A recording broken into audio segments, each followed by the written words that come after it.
Neste dia 13 de junho, acontecendo as dependências do Centro Cultural Flórido Cabral, em Rebouças, a terceira Conferência de Segurança Alimentar e Nutricional. O Conselho de Segurança Alimentar e Nutricional do município, juntamente com a Secretaria de Agricultura, Meio Ambiente, Desenvolvimento e Estados Rurais, então está realizando este evento que tem como tema comida no campo e na cidade, o que temos e o que queremos. A conferência é realizada então nesse dia 13 e prolonga-se até às 16 horas. Os temas abordados tendo como eixos a alimentação como princípio de existir, desafios e possibilidades da construção da política pública e também a geografia da fome e o desperdício de alimentos. Nós conversamos com o pessoal envolvido na organização dessa importante conferência. Bem, Regiane, você é uma das palestrantes hoje. O que você vai abordar nesta terceira conferência aqui em Rebouças? Bom, a ideia é tratar um pouco da questão da segurança alimentar e nutricional de uma forma ampla, né, considerando o alimento em todas as suas especificidades. E aí fazer um quadro geral de como é que está a situação, o cenário no Brasil e o que a gente pode fazer em relação a esse quadro. Então, quais atitudes a gente como indivíduo e como sociedade pode tomar para melhorar esse quadro de nutrição no Brasil. Por exemplo? Bom, eu vou citar como exemplo, a gente pode evitar alimentos ultraprocessados, porque toda a cadeia dele tem... está associada com vários problemas, né? Inclusive no consumo final, né? Que está associado ao excesso de peso e obesidade. Pois é, essa questão da obesidade é um problema de saúde pública, está ligado diretamente à questão de alimentos ultraprocessados, né? Isso, exatamente.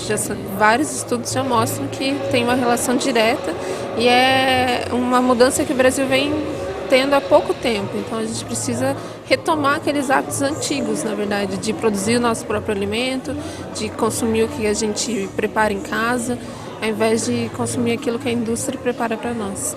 Até porque muitas vezes muitas doenças estão correlacionadas a uma má alimentação, né? Através desses alimentos ultraprocessados. Sim, são doenças, principalmente doenças crônicas não transmissíveis, né? Obesidade, diabetes, hipertensão.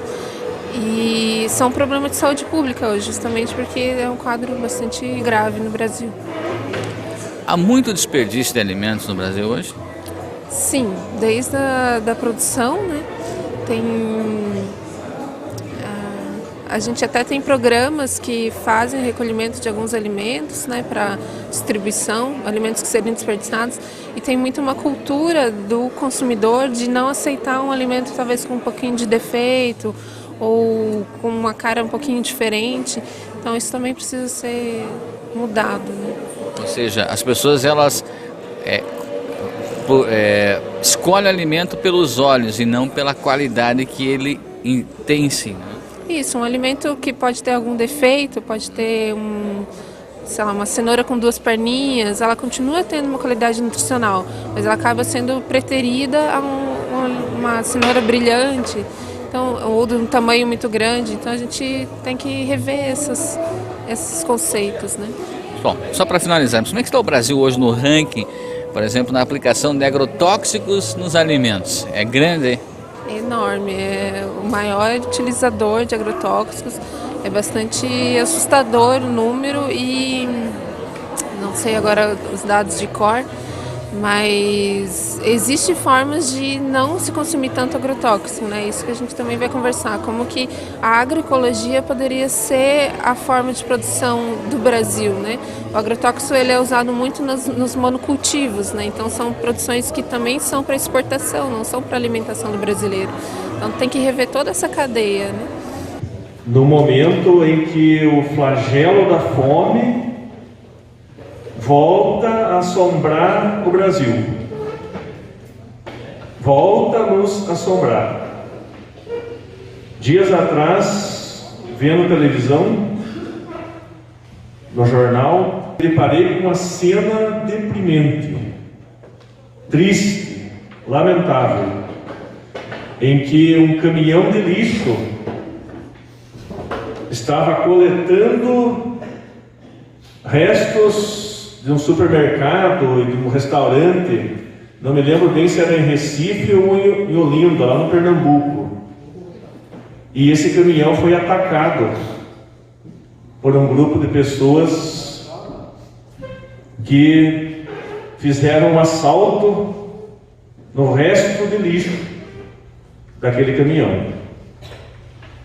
É de se lamentar isso. Uma coisa que nós já estávamos superando. O Brasil já praticamente tinha superado a fome, com os programas Fome Zero, programas como o Programa de Aquisição de Alimentos da Agricultura Familiar, que é um programa extraordinário, Programa da Merenda Escolar, o Programa Nacional de Alimentação Escolar, associado com tantas outras políticas, como políticas sociais públicas, como o Bolsa Família, tantos outros programas, enfim, programas de geração de emprego e renda, que o Brasil estava tendo êxito nisso. Então é o momento da gente fazer uma profunda reflexão no sentido de que essa aqui é uma prioridade total, ou uma prioridade zero do nosso país, do nosso município e de nós, povo. Todos nós, cidadãos, temos que ter esse compromisso de garantir esse direito básico elementar das pessoas, que as pessoas têm de comer, de se alimentar. Eu vi ali na entrada que diz ali, comida no campo e na cidade. Nós temos que garantir isso, né? Então eu acredito que este é o momento da gente refletir e da gente defender essas políticas públicas, como o Programa de Aquisição de Alimentos da Agricultura Familiar. Nós temos que lutar para que não haja retrocesso, para que o governo federal, sobretudo, não corte esses recursos. Ao contrário, eu continuo aumentando, porque esses recursos são fundamentais para o campo e para a cidade, para garantir comida no campo e na cidade, garantir renda também para a agricultura familiar e garantir que esses alimentos cheguem nas entidades, cheguem nas pessoas que precisam na cidade, cheguem nas nossas escolas, nas nossas creches, nos nossos hospitais, na nossa população de baixa renda da cidade que recebe também esses alimentos. São programas fundamentais para que a gente não se depare, não comece de repente a se deparar com cenas igual a esta que eu me referi no começo da minha fala, em que as pessoas estavam assaltando um caminhão de lixo para tentar aproveitar os restos que lá existiam. Então, eu acho esse momento assim bem preocupante, esse momento que nós estamos atravessando na política brasileira. É um momento assim que tudo está colocado em dúvida e é um momento bem difícil que nós estamos vivendo, um momento que nós precisamos superar, e um momento em que é difícil as pessoas confiar, mas eu diria para vocês que nós temos que confiar em pessoas que a gente conhece, em pessoas que a gente tem certeza que sempre estiveram do lado do povo, que sempre buscaram o melhor para as pessoas, que sempre procuraram desenvolver políticas em favor dos mais pobres, dos mais fracos, daqueles que mais precisam. E Estado, governo, só tem razão de existir se for para diminuir as diferenças que existem na sociedade e se for para diminuir a desigualdade. Senão não precisa governo. Se precisar governo para ajudar os ricos, daí nós podemos sacar a viola e virar uma anarquia, não precisa mais de governo. Nós precisamos de governo que ajude as pessoas que mais precisam, as pessoas que, em razão da sua situação hereditária, até de não ter nascido num ambiente próspero, não conseguiram ter sucesso na vida, não conseguiram estudar, não conseguiram progredir. É para isso que tem que existir governo, é para isso que tem que existir Estado. Senão não faz sentido.